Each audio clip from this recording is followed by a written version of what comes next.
Nggih. Nggih.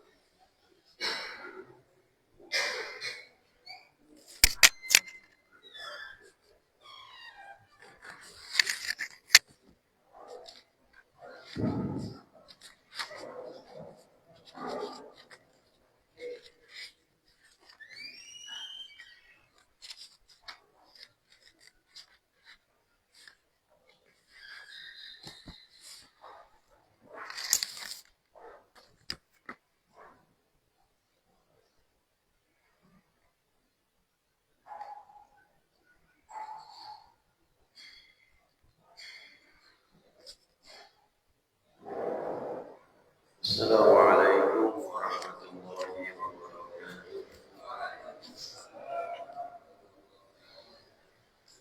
Ya Arhamar Rahimin, Ya Arhamar Rahimin.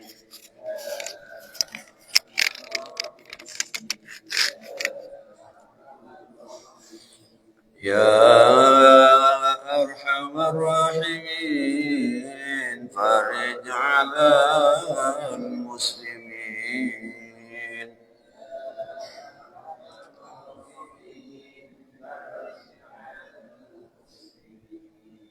Ya Rabbana ya Karim, Ya Rabbana ya Rahim.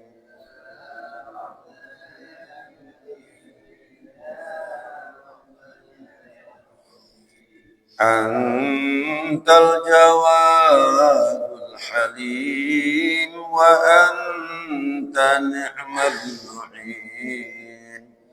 Antal jawadul halim wa anta ni'mal mu'in. Wa laysa narju siwak fadrik ilahi darak. وليس نرجو سواك فادرك إلهي دراك قبل الفناء والهلاك يعم الدنيا والدين قبل الفناء والهلاك يعم الدنيا والدين وما لنا ربنا سواك يا حسبنا وما لنا ربنا سواك يا حسبنا يا ذا العلا والغنى ويا قوي يا متين يا ذا العلا والغنى يا قوي يا متين. بسم الله الرحمن الرحيم. الحمد لله رب العالمين. بسم الله توكلت على الله. بسم الله تصمت بالله. بسم الله تصرت بالله. بسم الله ما شاء الله لا يأتي بالخير إلا الله. بسم الله ما شاء الله لا يصرف سوءا إلا الله. بسم الله ما شاء الله ما كان من نعمة فمن الله. بسم الله ما شاء الله لا حول ولا قوة إلا بالله. بسم الله معنا يا الله. بسم الله وكفى بالله. بسم الله والحمد لله. بسم الله والله أكبر ولا حول ولا قوة إلا بالله. وصلى الله على سيدنا محمد النبي الأمي وعلى آله وصحبه وسلم والحمد لله رب العالمين. الحمد لله. الحمد لله. Kita bersyukur kepada Allah Subhanahu wa taala pagi yang mulia ini kita masih diberikan satu kesempatan oleh Allah. Kita masih diberikan siraman kasih sayang dari Allah. Kita masih diberikan kekuatan istiqomah untuk melaksanakan perintah-perintah Allah. Dan kita bersyukur kepada Allah, kita dimasukkan sebagai orang-orang yang beriman kepada Allah Subhanahu wa taala, dan kita bersyukur kepada Allah anggota tubuh kita ini terus mendapatkan bimbingan dari Allah Subhanahu wa taala.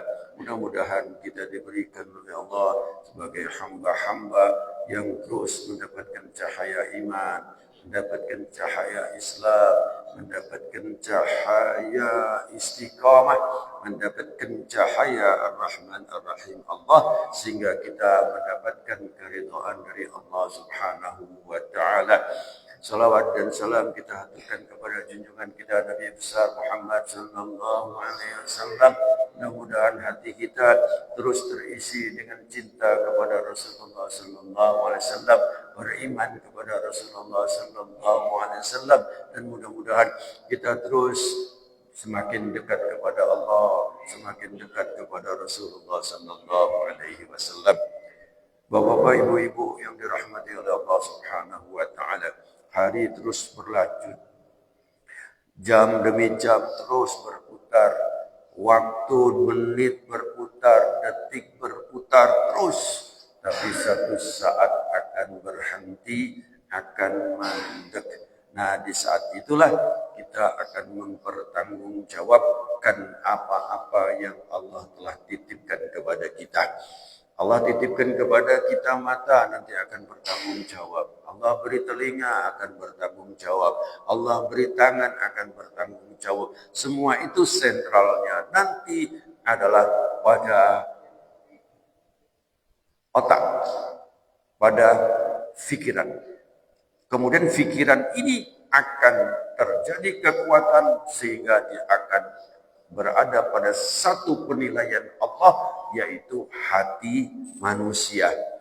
Sehingga hati inilah yang menjadi pertempuran yang sangat dahsyat, pertempuran yang sangat luar biasa. Bahkan Rasulullah sallallahu alaihi wasallam beliau menyampaikan kita kembali dari perang kecil menuju kepada perang yang maha besar. Perang Badar, perang Uhud, perang Khandaq, berbagai macam perang yang terjadi. Kenapa terjadi? Karena ini adalah untuk menghancurkan iman daripada kaum muslimin, kaum mukminin. Rasulullah SAW tidak pernah menyerang, tetapi bertahan. Untuk apa? Untuk menegakkan kalimat La ilaha illallah Muhammadur Rasulullah. Ini bukan sembarangan, tetapi atas perintah Allah. Atas perintah Allah Subhanahu wa ta'ala. Di saat pulang dari perang yang begitu dahsyatnya, maka Rasulullah menyampaikan kepada sahabat-sahabatnya yang begitu lelah, begitu bertumpahan darah, yang ada yang luka, ada yang berbagai macam. Tapi Rasulullah sampaikan, kita baru pulang dari perang yang kecil. Maka semua sahabat pada kaget, masih ada perang yang lebih besar lagi. Masih ada perang yang lebih dahsyat lagi. Ya, kata Rasulullah, apa? Yaitu melawan hawa nafsu. Nah, kalau begitu, kita harus waspada banget ini. Kita harus betul-betul memperhatikan ini. Kenapa? Karena perang dengan hawa nafsu inilah yang menyebabkan hancurnya dan kalahnya seseorang.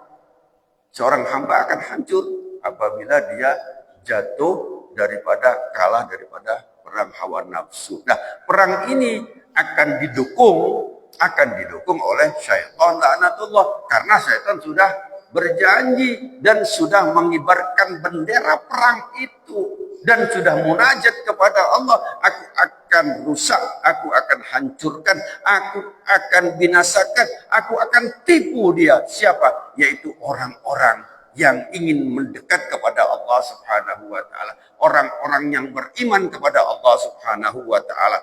Kalau begitu, apakah syaitan itu akan menggoda orang-orang yang tidak beriman? Tidak perlu.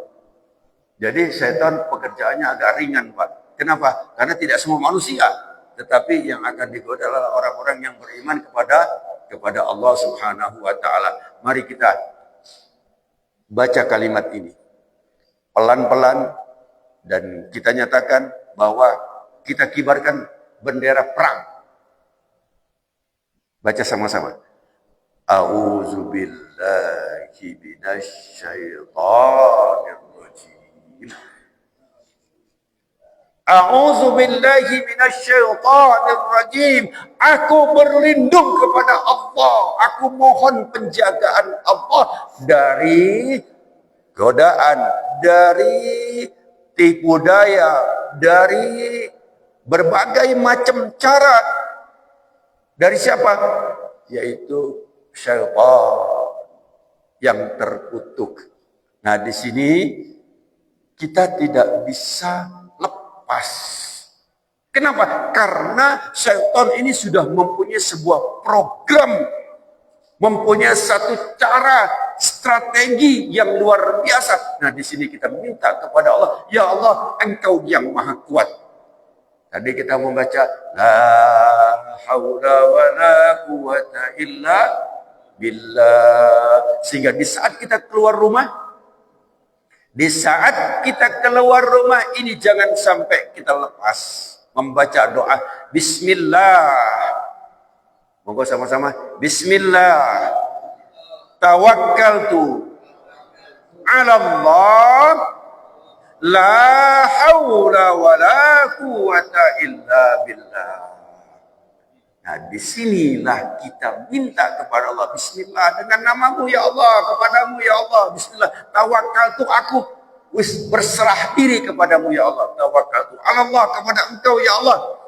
La haula wala quwata illa billah. Jadi ini harus kita baca, Pak. La haula wala quwata illa billah. Kalau begitu kita ini lemah, Pak. Kita ini tidak punya kekuatan apapun kecuali kita menggandeng, berdekatan, mendekat kepada yang maha kuat. Yang maha kuat, yang maha perkasa, yang maha menentukan siapa, yaitu Allah Subhanahu wa taala. Bismillah, tawakkaltu 'ala Allah, la haula. Mendapatkan satu kasih sayang dari Allah, mendapatkan satu kekuatan dari Allah, sehingga kita setiap hari, setiap waktu kita semakin dekat kepada Allah Subhanahu wa taala. Amin, Allahumma amin. Kita juga jangan lupa bersalawat kepada Rasulullah sallallahu alaihi wasallam.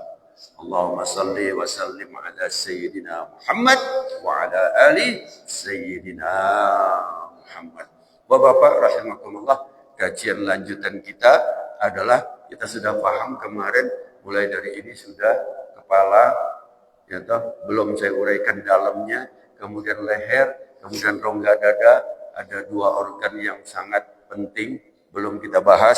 Saya akan bahas dulu yang di dalam rongga perut, yaitu tentang ginjal.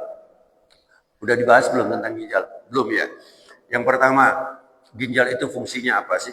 Nah, ginjal itu sekedar diketahui bahwa ada di rongga daripada perut. Nah, ginjal itu ada di rongga perut. Nah, terus kemudian di sebelah mana? Sebelah kanan dan sebelah kiri. Yang di sebelah kanan agak sedikit lebih rendah.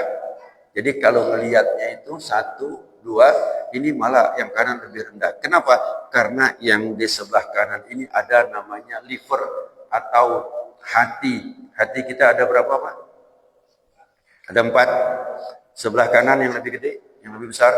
Kemudian sebelah kiri, kemudian agak tengah ini, kemudian agak di dalam satu lagi. Jadi ada 4. Dokter, kalau pas periksa kita ke dokter ya, kemudian apa yang diperhatikan? Salah satunya adalah yang dicek di perut sini, Pak. Tidur, selak gini, melihat daripada liver seseorang. Jadi kalau batasnya itu dia ini ada, monggo bapak-bapak boleh dipegang. Ini ada tulang iga yang paling bawah. Tulang iga yang paling bawah, tulang iga 12 ini. 12 yang dia melayang, ya, kemudian yang nempel dan yang melayang ini yang di bawah ini, Pak. Nah, ini kalau livernya normal, tapi posisinya posisi tidur ya, Pak. Posisi tidur. Nah, kalau livernya normal, dia tidak teraba. Tidak teraba, Pak. Jadi posisi tidur gini, kalau dia pegang gini, di bawah ini, dia berada di dalam. Ini koste atau tulang iga, dia beradanya di dalam sini, tidak membesar. Tapi kalau dia membesar, berarti ada satu masalah. Jadi livernya membesar. Kenapa membesar? Berbagai macam. Ya, atau ada berbagai macam penyakit itu mengarah ke menyebabkan livernya lebih besar. Terus kemudian di sebelah turun lagi sedikit. Nah, saya tidak bicara dulu tentang ususnya, tetapi yang saya bicarakan adalah ginjal atau renal, ya, atau kidney. Nah, ini ginjal sebelah kanan dan sebelah kiri. Besarnya itu 10 sampai 12 cm. Panjangnya dari atas ini ke bawah ini kayak seperti ini itu 10 sampai 12 cm. Kemudian lebarnya ginjal itu 5 sampai 7 cm. Jadi 5 sampai 7, ini panjangnya segini, jadi dia persis ini. Di sini, ternyata. Ini dari sini ke sini 10 sampai 12, ini ke bawah sini. Kanan sama kiri, ada sama ini. Terus kemudian lebarnya itu adalah 5 sampai 7 cm. Kemudian tebalnya, nah, jadi dia ini lebar, ini panjangnya, ya, ini panjangnya 10 sampai 12 cm.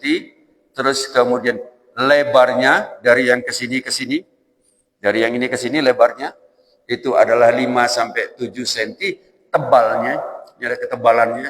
Nah, tebalnya itu adalah hanya 2 sampai 3 cm tebalnya.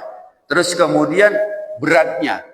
Nah, ini jadi panjangnya, lebarnya, tebalnya, kemudian beratnya itu 120 sampai 150 gram. Jadi 1 sampai 1,5 ons beratnya, kanan dan kiri. Kerjanya luar biasa, Pak. Kerjanya sangat istimewa. Kenapa? Karena dialah yang memberikan satu sentral untuk menuju kepada yang lain. Jantung dipengaruhi, tensi dipengaruhi, tulang dipengaruhi, otak dipengaruhi. Semua itu dipengaruhi oleh ketergantungan pada ginjal. Sehingga Allah buatkan buah. Allah siapkan kanan dan kiri. Yang pertama, ginjal itu adalah mengatur daripada air yang masuk. Nah, Bapak-bapak minum. Ya, nah. Ini penggaweannya ginjal. Penggaweannya ginjal ini, Pak. Kenapa? Karena begitu dia berputar, begitu dia lakukan ini, Pak. Karena memberikan pengaruh kepada yang lain. Jadi ginjal ini dia berapa sih butuhnya supaya dia kerjanya itu optimal? Berapa sih butuhnya supaya ginjal itu dalam kondisi prima, dalam kondisi optimal dia bekerja? Adalah 30 sampai 40 cc per kilogram berat badan. Jadi kita masih dulu menganggap 2 liter. Ya 2 liter kalau beratnya itu 65.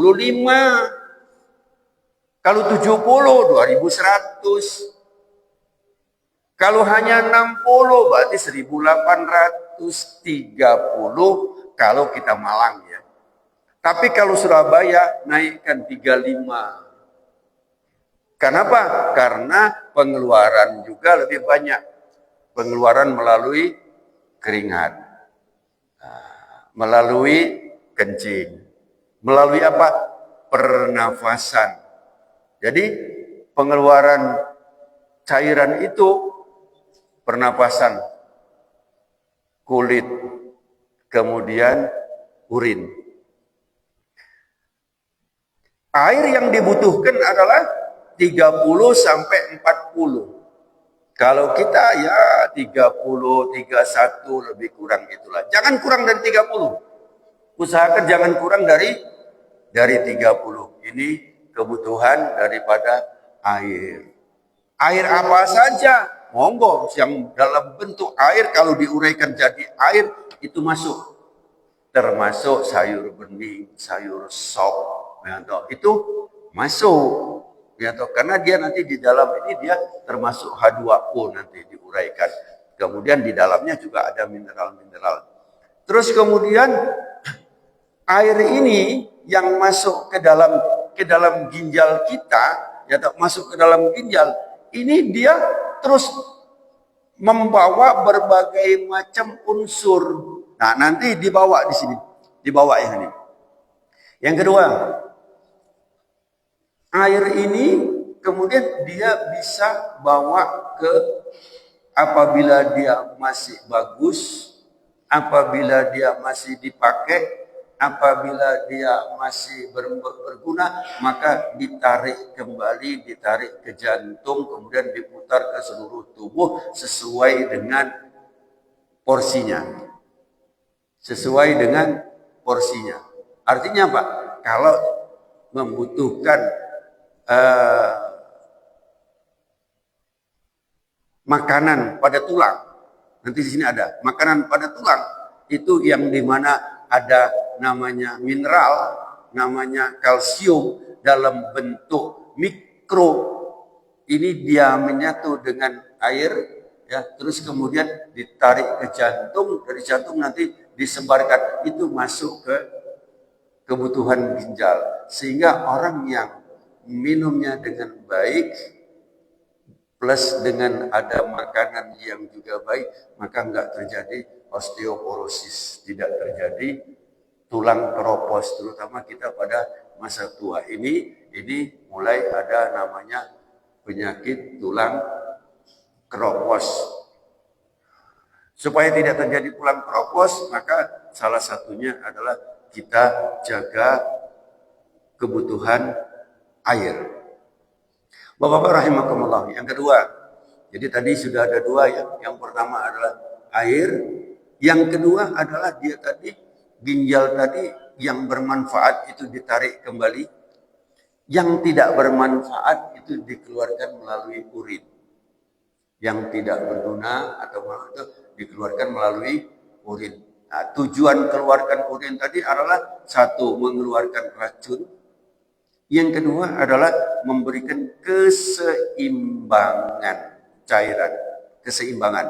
Contoh, kalau kita dingin, kemana kita? Buang air kecil. Kalau dingin.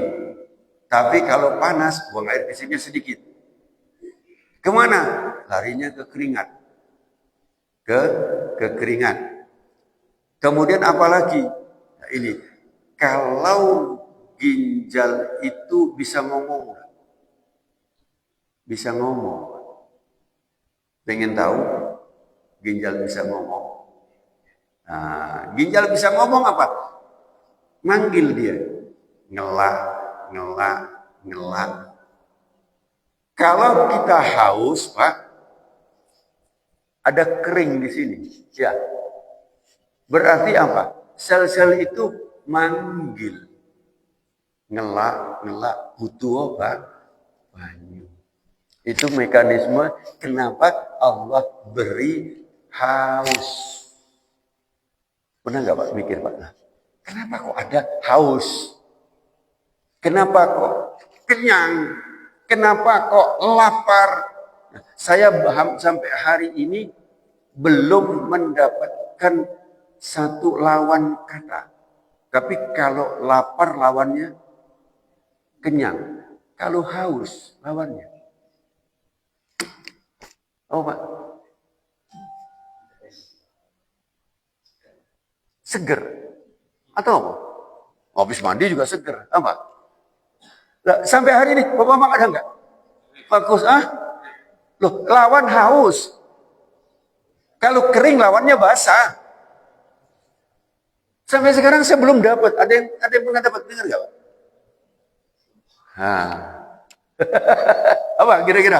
Ibu-ibu ada yang tahu nggak, Bu? Saya juga sampai hari ini nggak tahu. Mana?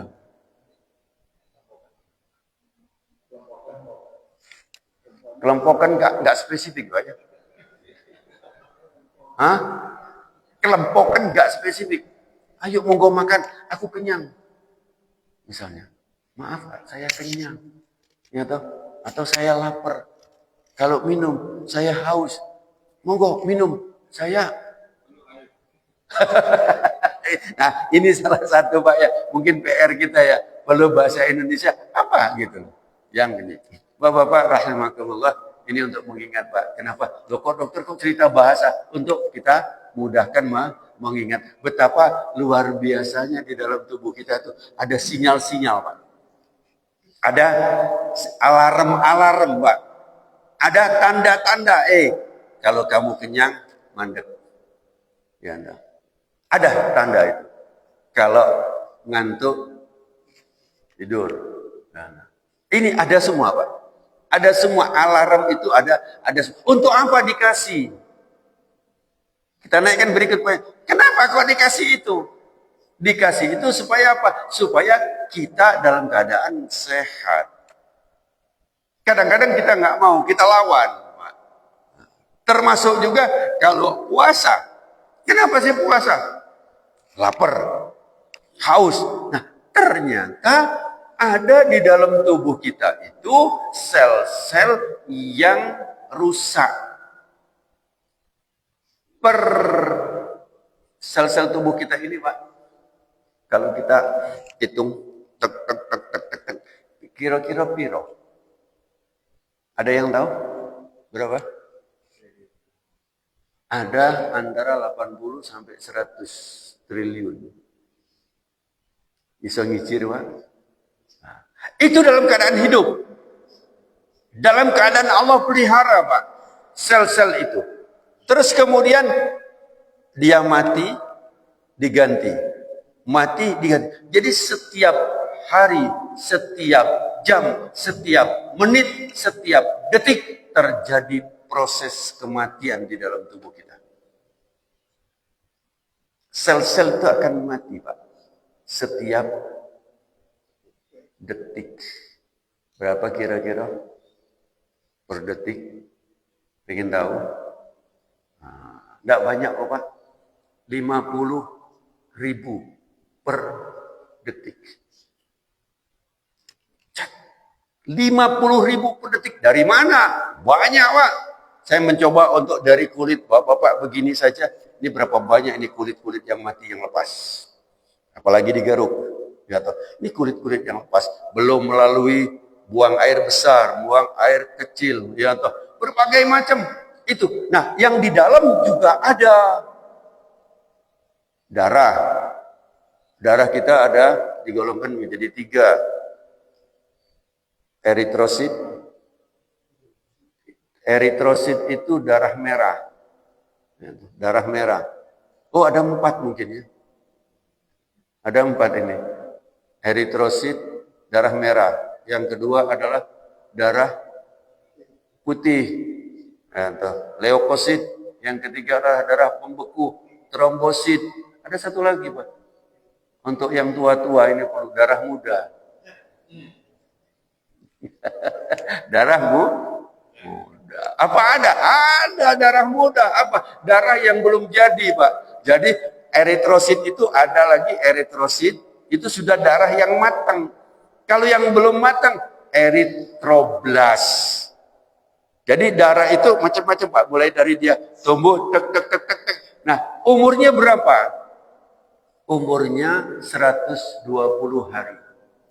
Jadi darah itu, Pak, umurnya 120 hari. Setelah itu 120 hari dia akan mati, akan rusak, akan lisis.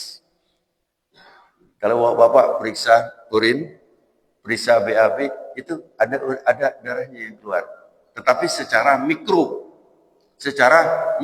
ada +1 ya toh. Setiap ada keluar itu kali sekian. Nah, di dalam tubuh kita itu banyak sekali sel-sel yang mati. 50.000 per detik. Terus kemudian sel-sel yang mati itu menumpuk. menumpuk di tubuh kita. Nah, menumpuk itulah membersihkannya bagaimana? Adalah dengan sel yang hidup. Sel yang hidup ini dia membutuhkan makanan. Nah, di dalam sel itu berbagai macam unsur. Salah satunya cairan. Ada natriumnya, ada klornya, ada kaliumnya. Terus kemudian di dalam itu juga ada namanya inti sel. Ada juga, sudah sel sekecil itu, masih ada intinya lagi. Kemudian ada namanya mitokondria. Itu energinya, powernya di situ. Nah, kemudian kalau ini lisis, maka ini harus dibersihkan. Gimana cara membersihkannya? Dengan cara apa? Asupan diturunkan. Jadi puasa itu, Pak, adalah ini. Selama 8 jam, seseorang itu makan sekarang. 8 jam, 8 jam. Energi ini sudah tidak dipakai lagi. Kenapa? Sudah habis. Selama 8 jam. Setelah 8 jam, maka itu diisi lagi apa? Dengan makanan lagi. Sehingga kita makan berapa kali satu hari? Kenapa kok 3? Kenapa 3 kali, Pak? Kenapa enggak 4? Kenapa enggak 2? Kita coba cari, Pak. Ternyata selama 6 sampai 8 jam itu dia sudah mulai kosong, perlu asupan. Sehingga makannya 3 kali. 24 jam dibagi 3, 8. 3 kali tahu 2, 3. Yang makan 3 kali, maka dia penghancuran yang disebut dengan autofagi, sel-sel itu dia akan mengalami sedikit hambatan. Jadi makannya berapa kali? Nah, makannya boleh 3 kali, cuma 3 kali yang dimana makanan itu dibutuhkan bukan hanya karbohidrat tok. Kita kadang-kadang nih banyak nasinya. Makan karbohidrat boleh ya toh, tetapi kebutuhan lain juga banyak. Apa? Ada berapa kemarin makanan dalam tubuh kita itu? Ingat sudah saya buka kemarin awal-awal berapa? Gak ingat ya? Ada 7. Ada 7. Yang pertama karbohidrat C6H12O6. Yang kedua nanti karbohidrat itu namakan polisakarida, kemudian dirubah jadi disakarida, dirubah lagi menjadi monosakarida. Nah, monosakarida ini nanti ginjal memberikan pengaruh kepada metabolisme ini, Pak. Jadi ginjal ini sangat luar biasa, Pak. Dia fungsinya itu dia salah satunya memberikan pengaruh kepada perubahan daripada glukose menjadi glikogen. Apa itu, Pak? Nah, nanti jangan dipikir dulu. Nanti dipikir dulu. Dok, apa itu, Dok? Bingung. Enggak usah pikir dulu. Nanti. 7 makanan tadi kita harus perhatikan kebutuhannya. Artinya apa? Artinya bahwa jangan kita terlalu dominan karbohidrat. Kemudian yang kedua, kalau karbohidrat itu beras atau nasi ya toh, kemudian tepung-tepungan mulai dari roti atau macam-macam itu, ketan itu masuk. Kemudian yang kedua adalah protein. Nah, protein inilah yang sangat berfungsi kepada sel-sel tubuh kita, termasuk juga yang mampu memberikan pertahanan terhadap serangan dari luar, terutama virus. Waktu COVID, Pak, masih ingat ya, masih mengalami semua insya Allah ya, COVID. Saya pernah waktu itu COVID, Pak, itu nggak bisa nafas, nafasnya itu tersengal-sengal. Membaca Bismillahirrahmanirrahim itu sampai 5 nafas. Kita biasa 1 nafas ya. Bismillahirrahmanirrahim. 1 nafas. Waktu itu saya 5 nafas. Bismillah. Seperti itu, Pak. Kemudian Istri saya ngomong, ayo Pak ke rumah sakit, dibawa ke rumah sakit. Nggak usah, toh di rumah sakit ketemu dokter. Ya saya juga dokter, saya katakan. Udah, teorinya gimana? Masukkan protein. Protein tinggi Pak. Nanti kalau di bagian anak-anak, itu yang dinamakan TKTP. Tinggi kalori, tinggi protein.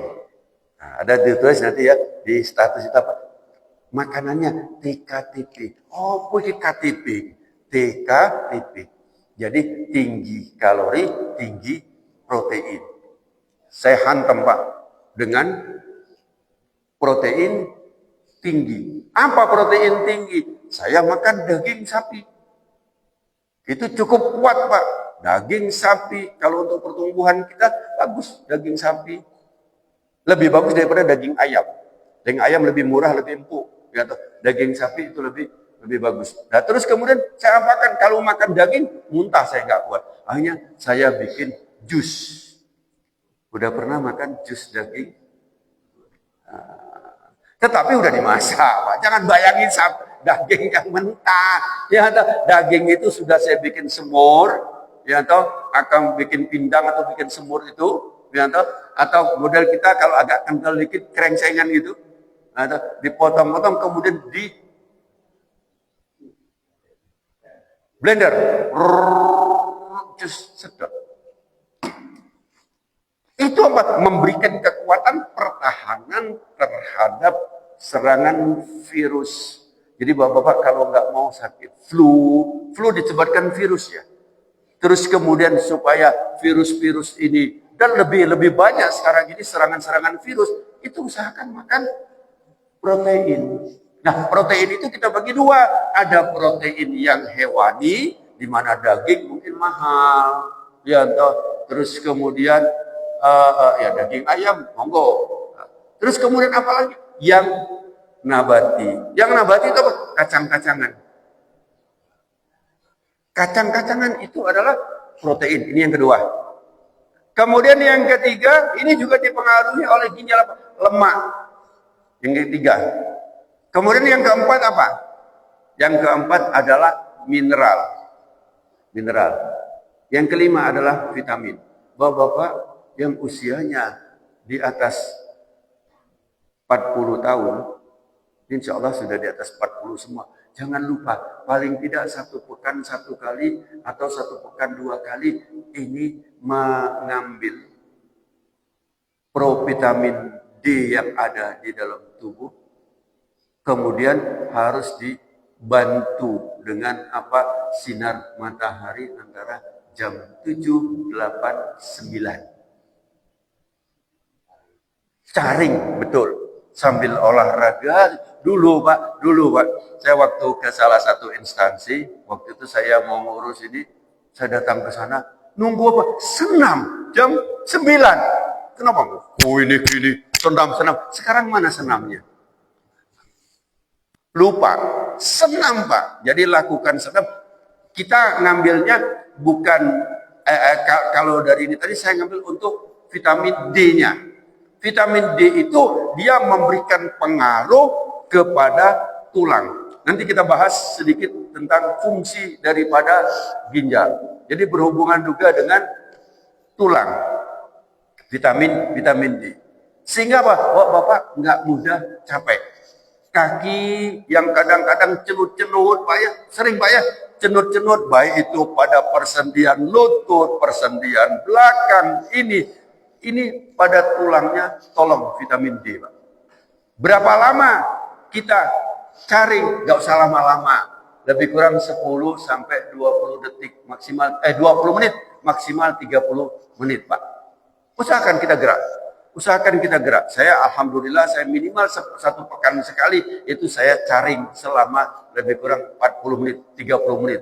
Saya memang mencari panas untuk kita, kalau kita tidak sanggup jangan ngadep ini belakang. Jadi kita panaskan, nah di situ dia akan memberikan manfaat daripada tulang kita. Mudah-mudahan kita tidak keropos tulang-tulang kita. Kenapa? Karena diisi oleh vitamin D dan nanti akan juga memberikan penyerapan yang lebih cepat, lebih bagus, lebih optimal, yaitu kalsium.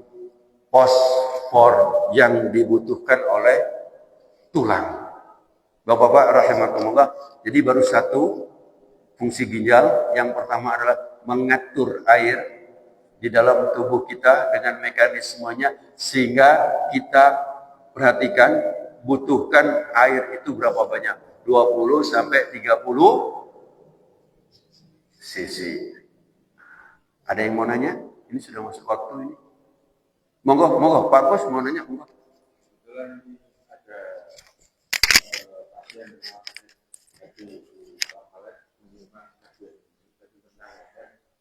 Fungsi ginjal itu kan untuk mempertahankan supaya kita tidak kena ginjal. Jadi pasien yang sudah terindikasi gagal ginjal sabut akhir itu resepnya supaya dia tetap bertahan hidup itu apa? Pertama memang kita serahkan sama Allah, tapi juga terdepan resepnya apa? Itu yang pertama. Ya. Kedua, bagi keluarga yang belum terkena ginjal itu pola hidup seperti apa ya supaya kita itu tidak terkena. Betul. Ya. Ini ada pertanyaan dari luar. Ya, alhamdulillah ini karena live ya. Yang luar. Kalau ada satu keluhan daripada gagal atau ginjal, kita harus cari dulu di mana letak permasalahannya. Kalau dia misalnya ginjal itu, nah ini fungsi yang kedua, dia sebagai penyaring. Tadi kan saya katakan bahwa apabila minuman atau air itu atau bahan-bahan itu tidak dipakai, dia dikeluarkan. Ya kan? Tapi kalau dia dibutuhkan, jadi berarti sebagai penyaring dia. Nah, penyaringnya dulu dicek. Ini yang pertama. Jadi ginjal itu cukup banyak, Pak. Fungsinya cukup banyak, nanti kita ambil satu-satu. Nah, gagalnya di mana? Gitu loh. Gagalnya di mana yang disebut dengan gagal ginjal. Apabila mungkin misalnya karena proses daripada mengatur darah, maka atau racun-racun yang ada itu tidak bisa diolah, tidak bisa diatur sehingga dia yang disebut dengan keracunan. Nah, keracunan itu apa? Menumpuknya bahan-bahan yang ada di luar, yang ada di tubuh ini tidak bisa diperbaiki atau disaring oleh ginjal tadi. Nah, sehingga apabila dia berada di darah, semakin banyak menumpuk, itu yang disebut dengan kadang-kadang perlu tindakan yang membantu ginjal. Bagaimana cara membantu ginjal? Adalah dibuatkanlah ginjal buatan. Apa ginjal buatan? Ginjalnya ditaruh di luar. Bagaimana? Masukkan di sini infus, ya darah, kemudian dikeluarkan darahnya. Yang disebut dengan dialisa atau yang disebut dengan cuci ginjal atau cuci darah. Jadi darah itu banyak sekali racunnya itu dicuci. Nah, fungsi ginjal adalah dipindahkan tadi, Pak.